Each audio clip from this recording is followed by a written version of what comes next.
Assalamu alaikum bandiraɓe fulɓe jamwali e mon kala pulloɗo woni so pullaɗo ima jamwali e mon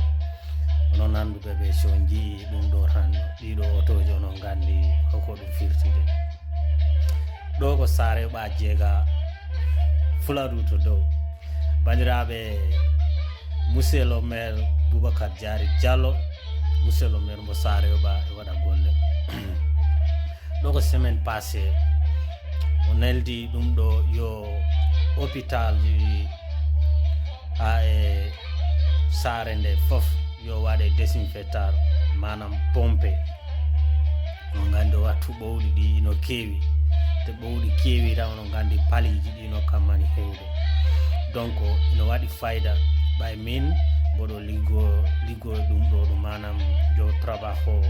con productos químicos. Entonces sé exactamente cuál es la importancia que tiene de hacer desinfectar. Ɓe paamani ɓe noon ɓe mbawa hokkude ɗum valeur mais min en liggotoɓe on ɗo côté ɓe ɓay min mboɗo andi nafoore nde waɗi course uji ko heewi mboɗo andi nafoore wagol desinfectant ɓe paamani ɓe noon mbawa ɗum hokku gueɗal mais on ganda important ko ɗum ɗo jogui bandiraɓe ino waɗi fayida toujours mboɗo haalano minen en kaldanno toon tan mboɗo ɗini saare yoɓa woni yimɓe ɓe gomano ho lotissement no waɗe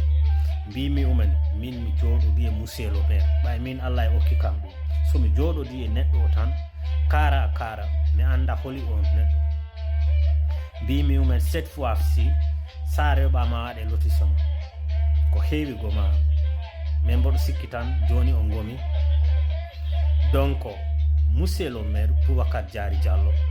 e jogui ambition liggade saare yoɓa jeega fimbo wawa ɗum no wadde ko enen yimɓe saare yoɓa jeeganaɓe bandiraɓe ɗum ɗon ala ko oɗo parti ko oɗo nono ko liggete e nder saare he ko enen foof jeeyi mboɗo sikki ala garowo hôpital ɗo yiye an ko mbo Sonko walla ko mbo Macky a heɓta lekki ton ko enen foof posi te gueɗel ɗimmel ngel enen yimɓe Fuladu yo en gandu monsieur le maire waɗanaka ɗon manam probléme ji men personnel haajuwoñ men galle men to caɗele men jogoton en doganen monsieur le maire yo wallu en sombo ala walla wallani en puɗɗen mbo aybinde wana ɗin ɗon haajuji woni ko ɓe mbaɗira ɗon wana ɗum yo laaɓ wana ɗum woni golle maɓɓe ko ɗum ɗo gandaɗa hoorema ko intérêt général ɓe liggoto oɗo wattu mbo waɗi ko yahata 3 millions franco CFA e nder hôpital mbo saare yoɓa jeega fi côté ɗumanti médicament 3 millions franco CFA bandiraɓe mboɗo sikki kala mbo jarani oɗo a jarta manam a anda baɗal ino waɗi fayida paamen ɗum toujours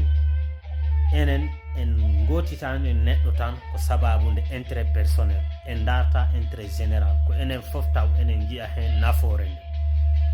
kono ko neɗɗo o ƴewrata ko hoore mum da intérêt personnel tan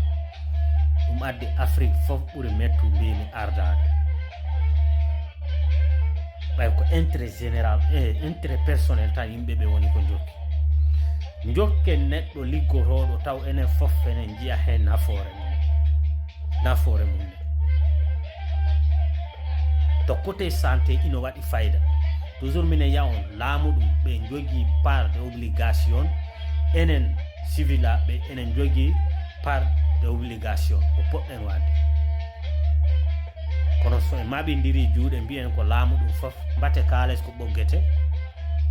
yimɓeɓe paamat tan mbimi ko ittata en e basal men a liggoto tan a liggoto a wawa wurdu o ko reede ko ɗum addi kala garɗo ma e gaybin ɗum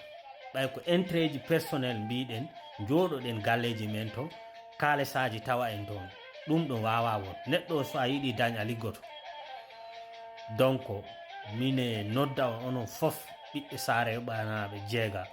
bandiraɓe nanganen monsieur le maire on ji ittuɓe ro ablasoɓe ɓen hande ɓe kalta ɓe mbiya mi anduno han mawɓe fulɓe mbiyo tuma kala nanɗa mi anduno han tawa yakkima donc mi falaka ɗum fumma en ene yimɓe Sareyoɓa projet ji ino ngara mami haaloy ɗum ɗo monsieur le maire Boubacar Diary Diallo mbo jogi ambition liggade Sareyoɓa ngani sarde waɗama lotissement ji ɗum firti ko beddaji ɓeydoto so beddaji ɓeydima ko ma courant o ɓeyde manam potoje lampu ko ma ɓeyde ɗum fof lamdi kales donc bandiraɓe vraiment mine ñaagui en mbaɗen soutenir monsieur le maire Boubacar Diary Diallo no bandiraɓe yo jaam ñallu e men hayso ko lawol